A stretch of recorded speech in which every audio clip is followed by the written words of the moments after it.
recognize myself for 5 minutes. Mr. Doherty, what do you believe Congress does not have a right to see?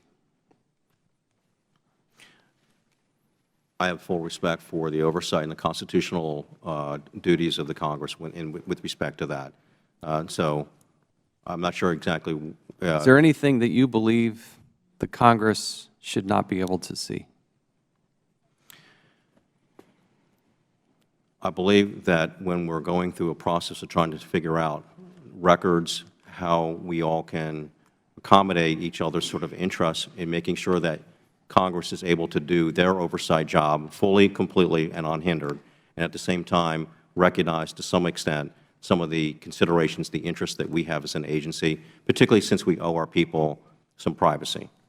Would the gentleman from South Carolina. Would you agree Congress created the whole Inspector General apparatus? That's not constitutional in nature. It's statutory, right? I would agree that Congress not only established the IG, they established the United States Secret Service in 1865. All right. Good point. We did both. So Congress, if they wanted to, could do away with all the Inspector General's next appropriations process. If they wanted to. They don't, but they could, right? I understand. So why would Congress have to wait until an Inspector General concludes an investigation before Congress can get in line to gain access to information?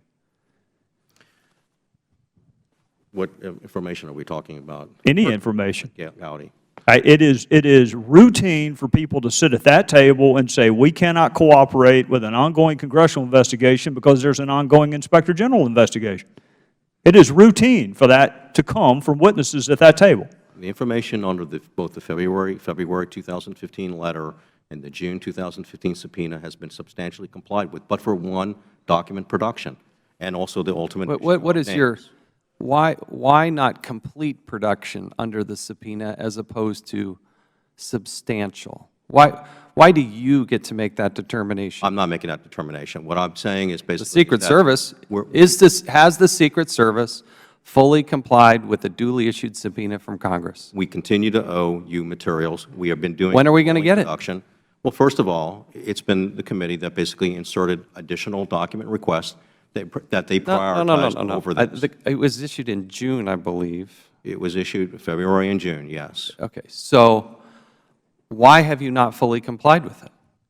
It's tens of thousands of documents. We are relatively one document production away. You are taking extra time and work. I'll give you an example here. In this particular document, just on page 4 alone, there's 21 redactions. I don't know which document you're referring to, Chairman. All right. We tried to do this. This is the Bartlett file. Why do we get redacted documents?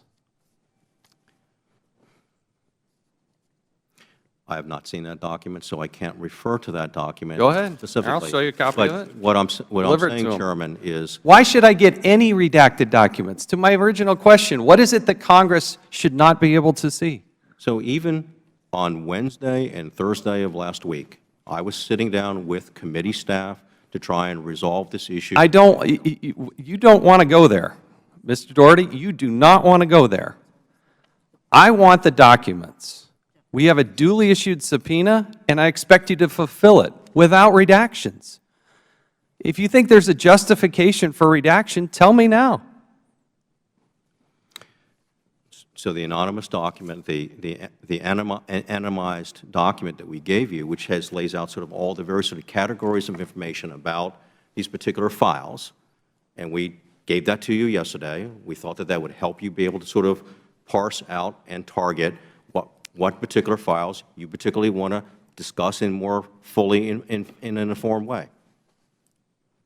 You are making decisions that you should not make. When I issue a subpoena, you should fully comply with it. It's not optional. You don't get to parse it out and hide things. When you have 79% of the Secret Service saying that your senior-most leadership is not honest and trustworthy, we have a problem. Then we're going to go peek under the hood. When you have more than 10% of your level 15, GS 15 and above, who have problematic backgrounds in that they've had to go through investigations of themselves. Since they've been agents, you have a problem. When you hand us a document with nearly 30 people and only one of them says it's unsubstantiated, we have a problem.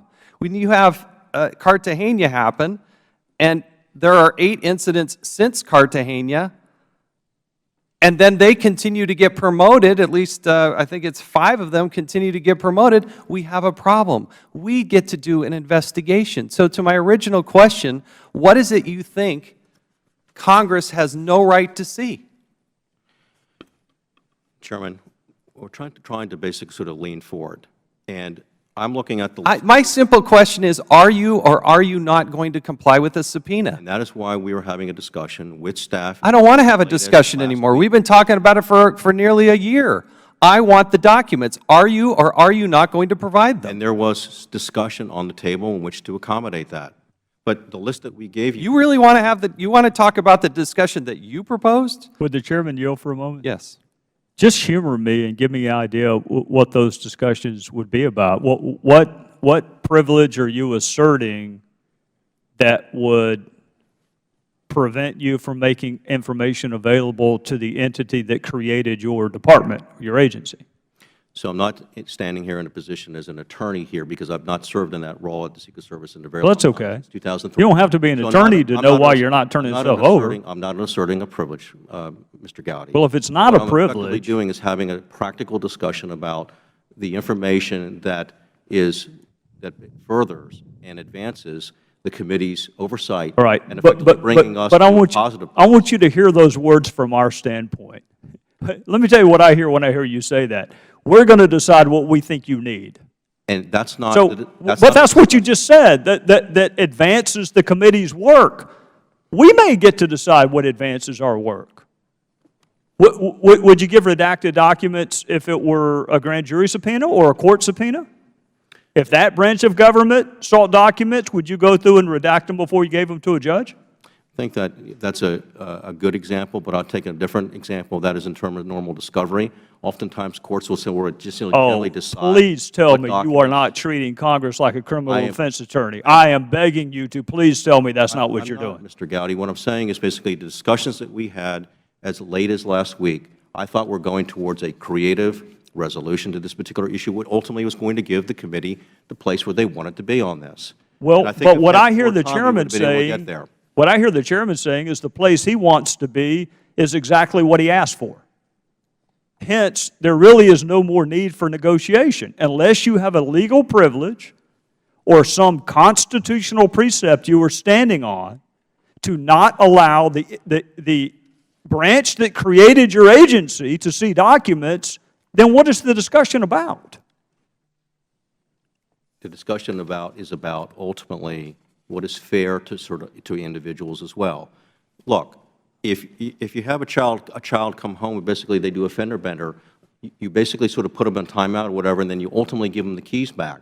This is exactly the same situation. We have individuals who have engaged in misconduct, but it doesn't mean necessarily that's the end of their career. They basically continue to go forward, just like we treat our children. Well, That's basically what we're talking about. Don't you Hold think up. the father of 3 would be able to I'm a father of 3 appreciate as that well. analogy? Then why can't you give us the documents and then make the analogy? Let me recognize the ranking member, Mr. Yeah, Chaffetz. I just want to make sure. Got to conclude here with this line of questioning here to tell you how highly offensive it is to you comparing this to a fender bender, okay? When you have 79% of your employees saying they don't believe that the senior management is acting honestly, don't tell me it's some fender bender. This so-called employee number 5, an SES-level employee, transmitted hardcore pornography materials along with racially charged and sexist conduct, and yet he only received a written reprimand. You have another. Here's an email I'm gonna read to you as best I can, and sorry for the nature of this. This is subject, a very talented woman. And remember, this is on government computers between employees. Now this uses the B word, has some talent. Careful where you open this, definitely adult material. And then it goes on. But you've redacted all of this. I can't tell if you're actually taking the appropriate disciplinary process. And don't tell me this is some innocent fender bender where we didn't take away the keys the right way. Get serious, Mr. Doherty. This is serious stuff. And if we can't trust the senior-most people in the Secret Service, you're right. They're going to have to lose their keys to the kingdom. And I don't think you're taking the appropriate disciplinary action, but I want to find out. I want to know. I want to look at those files. And guess what? That's the way the Congress is set up.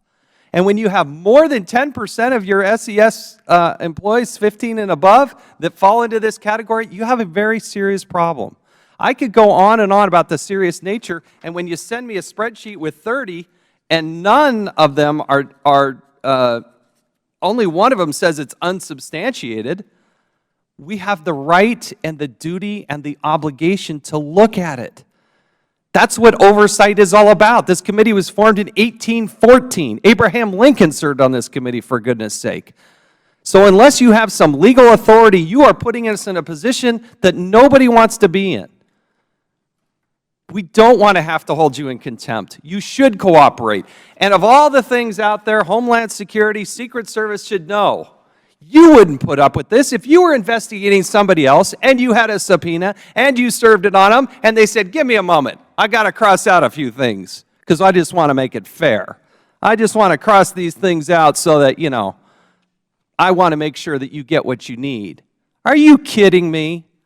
That is not the way this process works. You have a duly issued subpoena. I expect you to comply with it. When will you give me an answer as to whether or not you're going to comply with the subpoena in its totality? Not a negotiation, in its totality. When will I have that answer? Chairman Chaffetz, I'm not in a position to tell you that. You knew this question was coming. We told you in advance it's coming. When is it reasonable for me to have an answer to this question? I think we are working very hard on that at the latter part of last week, and hopefully we can get to a place. Give me a date. I cannot give you a date, Chairman Chaffetz. I'm not the decision maker here. But I think Who's the going back to what Mr. Cummings says, give me specific names. Who advised you on this question? Who? Well, it's ultimately. No, I want to know specifically who did you have a discussion about this with? You're under oath. Give me the answer. With respect to multiple individuals. Go ahead. List them out. I got time. Go ahead. Director Clancy, a number of other individuals. No, name the individuals. You're a smart man. You know these people's names. Name them. The gentleman directly behind me, Mr. Paramore, our counsel, Donna Cahill. Those are the individuals. Those three. Nobody else. That's what I recall. Any other? I'm giving you one more chance. Anybody else advise you on how to? Do not recall, Chairman. Okay. This has been a multi-pronged discussion, and I've had multi-pronged discussions with your staff on this issue to try and sort of find a way forward. Yeah. It's not acceptable. We shouldn't have to wait this long. We're trying to do our jobs, and we're trying to help you to do your jobs. But it requires cooperation. And when I have to get to the point where I have to issue a subpoena, I expect compliance, 100% compliance. Understood? Understood. We'll now recognize